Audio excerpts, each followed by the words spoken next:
It is Monday, August 3rd, 2026. Welcome into First Alert Weather Extra. I am Chief Meteorologist Sam Argier, alongside the newest member of the FOX5 First Alert Weather team, Tiffany Olin.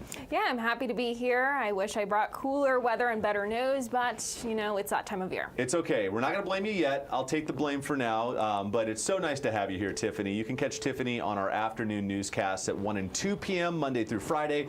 She'll also be joining me for Team Weather as we cover, hopefully, some more thunderstorms. Yeah, we do have that in the forecast. We just have to wait quite a bit. Yes, we got to wait through more heat, and that has been the story coming off hottest weekend of the year this past weekend, and we don't want to be the bearer of bad news, but we've got now the extended heat warning that is now extended even more throughout the week. Yeah, it was set to expire over the weekend, then got pushed to Wednesday, now pushed even further to next weekend. All right, let's just rip the Band-Aid off and just dive into the heat, shall we? So here is a graphic. We don't really show much on Fox 5 because there is a ton going on, but I'll take the graphic full, and you can kind of see the red line. That's the average high temperature, the normal high. We've been above that through most of July, Tiffany, and when you look at where we came out this past July, third hottest July on record. The hottest July was 2024, which was just a couple of years ago, and then the second hottest was 2023. So the last few Julys have not been kind to us when it comes to heat, but look at the blue line. That's the average low, and clearly a trend there as well. Yeah, we aren't really getting much relief overnight, and that's still going to be the case as we head into the start of this next month. Our average for this time of year is around 104 for our afternoon highs, and we really aren't going to get close to that until we head into the extended forecast. Yeah, it's just been so hot. We've dried out the atmosphere a bit over the weekend. We will start to notice some more of that humidity coming back, and this is the extreme heat warning we were talking about, all that magenta. It feels like we've just been showing this graphic for like 2.5 weeks straight. Yes, it does feel like that, and basically has been. We only had a couple of days off of this extreme heat warning, and now we have to look out for it through your weekend as well. Yeah, and we've been talking about this on the air quite a bit, but when you hear extreme heat warning, you know, we expect heat this time of year. It's early August, late July, early August. We're in the thick of the summer heat. But when you keep on stacking day after day that's above 110 with little overnight heat relief, we've been seeing the 80s for overnight lows, it's really hard for us to adequately cool down. So those overnight low temperatures in the 80s just really don't provide us much relief. So we just kind of keep stacking these days on top of each other. So that's why that heat risk, that risk for heat-related illness keeps on going up. Yeah, you definitely need to stay hydrated now through your evening and as soon as you wake up each morning, and then try to avoid any outdoor activities that are strenuous. If you can't, you need to find that shade. Bring maybe even an umbrella to give yourself that shade, and maybe some fans as well. Yeah, I mean, the county does a great job at opening up cooling centers, so they're in neighborhoods around the Las Vegas Valley, so just find that AC. A lot of times they're local libraries, public spaces where you can go in, get some water. A lot of times they have sports drinks, electrolytes to keep people hydrated, so definitely something you want to take advantage of. Of course, as well, never want to leave your pets, children in the car for any length of time this time of year, and always want to think about your pets in this heat as well. We always talk about that. Up in the mountains, we actually did a story last week about, actually over the weekend, there was a hiker rescue up at Mount Charleston. Yes, even the most experienced hikers need to take precautions as we head into, actually, as we are in this heat advisory. Well, and that's the thing. I think, you know, a lot of people, you know, the mountains are going to be cooler. You get up around 8,000 feet up in the Spring Mountains, it will be cooler than the Las Vegas Valley floor, but that does not mean heat-related illness can't set in. So again, a good reminder, this is why we do have a heat advisory. The monitor has been kind of going in and out. Let me hit the button one more time. There we go. We'll get it back up and running. Heat advisory for the mountains. So that's a notch down from an extreme heat warning, but it does mean that still want to take the proper precautions like we talked about. Yeah, Mount Charleston was in the 90s over the weekend, and that still could be the case as we head into the next several days. So trying to escape the heat to those higher elevations isn't really going to be much success. Exactly, yeah. And well, here's where we're going. This is why the extreme heat warning does continue. Let's fill up your screen with these big numbers. Boy, 110 plus, Tiffany, all the way through the weekend. Yeah, luckily we do have some relief headed our way, and I say relief very lightly. I mean, those low triple digits, 103 possibly in the next 2 weeks is some relief that we can look forward to. Yeah, we're going to bring the numbers down next week, and we often talk about this during the summertime. It's kind of a trade-off. Either you get the 110 plus, it's a little drier, or you get more humidity with those temperatures falling. And looking at the extended forecast, we are looking at some more humidity going forward into next week. Now, that's going to be the first week of school, the week of August 10th. Right now, very quiet, gosh, around the entire Southwest. We've got a few showers kind of bubbling up on this early Monday afternoon around eastern Arizona. All of that action steers clear, but here's Future Track, and this looks at atmospheric moisture, and this is where we're going to see a bit of a shift. Yeah, so we could see some humidity move into our region. That monsoonal moisture moves into Arizona and even portions of southern Nevada as we go into next week. We could even start to see that pick up a little bit this weekend. Most of that moisture will be focused out toward our mountains for the most part. Yeah, so it's kind of limited amounts. You know, what we need, of course, is moisture, humidity to get any showers and storms going. We've been just bone dry over this past weekend, but this looks at moisture levels, humidity levels, and you can start to see a little bit of an uptick as we do head into Wednesday, Thursday, Friday, and Saturday, kind of in the slightly humid range. And this is measuring the dew point temperature, and the dew point, it's a little more technical than relative humidity, but it's really the best measure of the moisture in the air. And I always tell people, if you're keeping an eye on weather observations, if you're looking at the FOX5 weather app and looking at that dew point temperature, generally when we get above 50-degree dew points, that's when you start to feel it. Now, everyone kind of feels the humidity a little bit different. If you talk to somebody that lives in Florida or along the Gulf Coast, they'll say, 50-degree dew points, that's dry air.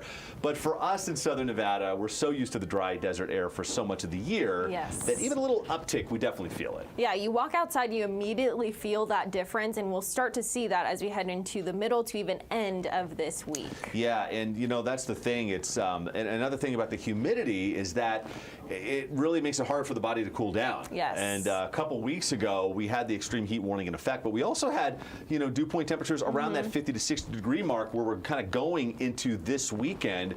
And I know a lot of people were feeling it even more. So it doesn't take a whole lot of humidity. It doesn't have to feel like Florida out there to feel it. Even just a little bit added humidity, it just makes it harder for our bodies to cool off. So again, extreme heat warning up. We can't really talk about it enough. You know, I always say heat, it's the deadliest type of weather because of the U.S. all year round. Now, we have AC here in southern Nevada. We're accustomed to the heat a lot more.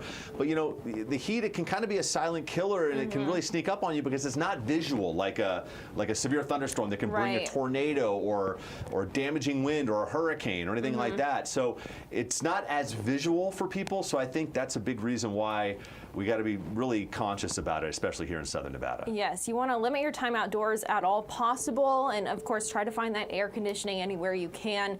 If not, you need to find that shade, but other than that, finding indoor places with AC is your best bet. 100%. And you know, it's funny, I remember hearing a professor at UNLV talk about the history of Las Vegas, and he put up a picture, I don't remember the guy's name, but he's like, Las Vegas would not be here if it wasn't for this guy, and it was the guy that invented the air conditioner. Yes. So there you go. I mean, very much so. It's so true for us. So here's the calendar behind us. Let's take it full screen so our viewers can see it. And well, we've got that calendar lit up, Tiffany. Through Saturday, we've got the extreme heat warning in effect. So you saw the temperatures 110 plus, overnight lows in the 80s. And again, keep in mind a little bit of that humidity creeping in, and that will bring that opportunity for a few mountain showers and storms we'll watch starting as early as Thursday. Yeah, so we do have those first alert weather days highlighted through Saturday for that heat warning, but we also want to make sure you guys are aware. We could see some mountain thunderstorms starting Thursday and then spreading to even the valley starting Sunday, and that lasts for quite some time, but we will also see some lowering temperatures as we head into the middle of next week. It just takes some time. Absolutely. And next week is also back to school for students in the Clark County School District, so that's August 10th, back to school. And yeah, temperatures not quite as hot for students going back to school. We're looking to kind of settle in around that kind of 103 to 105 range, but it will come with a little more humidity and those thunderstorm chances. So right now, as we look at the extended forecast, no day is looking like a washout. And we've talked about this quite a bit, Tiffany, just in terms of the kind of rain we see this time of year. It's not usually a blanket of rain. It's these scattered pop-up showers and storms. Now, again, we really still have them in the forecast because not only are they possible, but they can bring a lot of rain in a very short period of time. Gusty winds, so they can have high impacts. The thing is, though, the impacts are usually not widespread. So this is kind of the way we're looking for next week. Right now, no day is really sticking out as a widespread rain day. We'll, of course, monitor it as we get closer. We're still, a good week out on those storm chances getting a little better toward, August 12th through the 14th. But as we get closer, we get higher resolution forecast data in, and that's why you definitely want to stay up to date with us here on Fox 5 First Alert Weather. We will, of course, be fine-tuning those chances, but right now the general direction is this. As Tiffany mentioned, temperatures start to pull back for us, and a little more humidity comes in with the thunderstorm chances. So we'll watch that. Yes, it will be nice to see those cooler temperatures, but it might be a bit more muggy out there. And just because you don't get any rain doesn't mean there's no rain anywhere around you. Your other neighborhoods could be seeing that rain because it's isolated and scattered. Yeah, and we've already seen that a little bit in July. Only a trace of rain at Reed Airport, but other neighborhoods did see some rain around areas of Henderson in July. They did see measurable rainfall. So I always say this time of year, you can get a thunderstorm in one neighborhood, drive a couple miles away, and it can be in the sunshine. That's just how the showers and thunderstorms go this time of year. So here's the 7-day, and boy, some big numbers on there. We've got that first alert up through Saturday with the extreme heat warning. As Tiffany was just mentioning, the mountain shower and storm chances Thursday, Friday, Saturday. Slight shower and storm chances Sunday and Monday as we head into early next week. But even the morning lows, Tiffany, just not providing us much relief. Yeah, and then those afternoon highs, even though we don't have the records Thursday through Saturday on here, those are also going to be near daily records. So it's going to be very hot for this time of year as we go into the next 7 to even 10 days. All right, we're in the thick of it. This is really, these are the dog days of summer. I mean, I'm already seeing the Halloween decorations in the store. Yeah. So I'm ready for the cooler air. I know a lot of people are, but here we are, still in the thick of the heat across our area. Now, across the West, we've been very dry. This is the time of year fire danger can be really elevated, and truly, boy, just such a tragic situation up in parts of Washington State, specifically eastern Washington, the Spokane area. They've had some big fires up there, Tiffany. We've got a story coming in on just some of the devastation they've already seen as they continue to see these fires up in the Spokane area. This morning I came back and came around the corner and I saw my chimney. Residents in Washington State returning to utter devastation after wildfires torched communities in Spokane County, leveling homes that held countless memories. I built that steel thing on top of the chimney in shop when I was a little kid. Crews are battling 3 major fires in Spokane County. Flames have burned through thousands of acres after the blazes broke out Saturday and spread quickly. Hundreds of structures have been destroyed and tens of thousands of people have been evacuated. To give you a level of the scope of the evacuations, in that particular area, there are over 14,000 structures. Firefighters are getting the support of crews from more than a dozen other states and all the way from Australia. And according to Senator Maria Cantwell, Washington State will be prioritized for federal resources because one of the fires, the Autumn Lane fire, is the highest priority blaze in the country right now. It is the top fire in our nation. That means they are going to give us the resources that we need here on the ground. That help can't come soon enough. For some residents, the devastation has already been monumental. I don't ever want to have to relive a fire coming up this hill again. And I've been in Spokane my entire 64 years. I think it's time for me to leave Spokane. I'm Reed Binion reporting. Yeah, just a truly horrible situation up in eastern Washington. I used to work in the Seattle area, and a lot of times you think of Washington State as just being super rainy, but it's very different depending on what side of the Cascades you're on. I know you did weather in Medford. Yeah. Western Washington, where Seattle is, it's a lot wetter. Fire danger is still there, but eastern Washington is much, much drier. A lot of the central and eastern Washington State is kind of in the rain shadow of the Cascades, so it can really dry out this time of year. They've been seeing some very very strong, dry wind, and also temperatures that have been elevated. So it's just been just a horrible weather situation up there for fires. Yeah, parts of Oregon also are going to be experiencing the same extreme heat warning and some heat advisories. So it's the same thing. They still do get very hot up there, just not as hot as what we experience, and they still get those strong winds, and that's just a combination for some pretty bad fire weather. Yeah, and you know, around southern Nevada, we do talk about fire weather quite a bit. You know, we have the Spring Mountains. We've seen wildfires there in years past.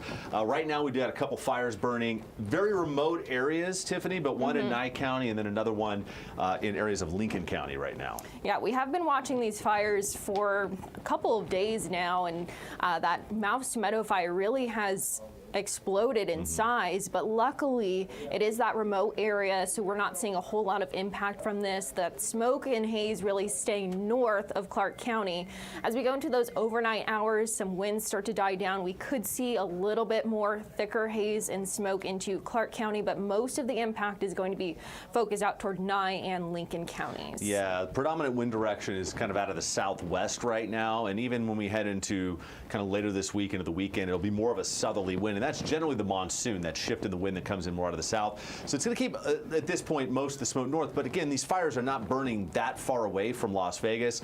Around sunset last night, I did notice on the horizon, if you look north, you can actually see some of that smoke.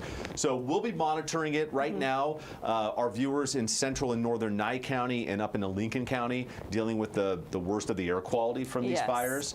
But we'll monitor it for Clark County and southern Nye County where the Pahrump Valley is. So lots to talk about. It's a busy time of year, but generally the main point is this: the heat is with us. It's sticking around this week. Yes. Storm chances not super high heading into the weekend, mainly up in the mountains. We'll watch for that.